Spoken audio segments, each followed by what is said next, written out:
Oh, hi there, you little poo tutor. A friendly reminder that when a relationship is over, it's unfortunately over. The best thing you can do is move on, close that chapter in your life, and focus on giving yourself the love you deserve. It'll be okay. Welcome back to Microscope. My name's Mike.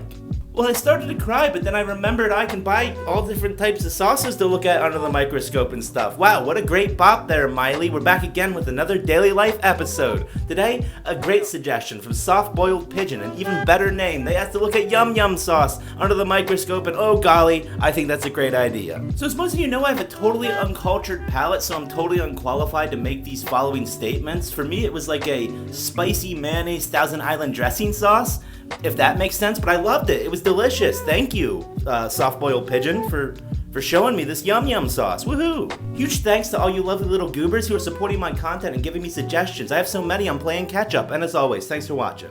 See you next time.